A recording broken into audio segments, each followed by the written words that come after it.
One, two, three, go. In this line, it is an else-if condition. It is the fifth else-if condition in this code. If the user chooses to input 5, it will enter to the else-if condition, which is else if choose equal to 5. It will enter to its body, which is full is equal to list that size. This is a code that will get the number of elements in this list that user inputted. The next code is the if condition.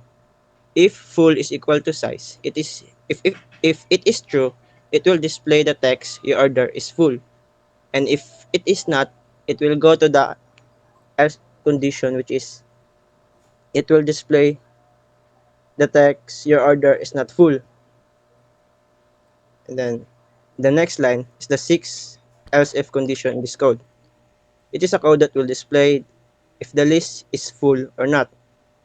And if ans is equal to true, if the user inputted and meet the requirement, it will display your order is empty.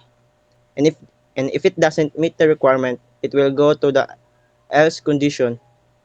It will print your order is full, it is not empty. The next line is the dual loop. In this code, it will ask the user if he or she wants to order again or not. There are only two options here, which is Y for yes and N for no. If the user want to enter again and inputted Y, which is yes, it will go back to the top and ask for the order again. And if the user don't want to order again and inputted N for no, the code will stop and display the list of order for the user. Thank you. Tangina.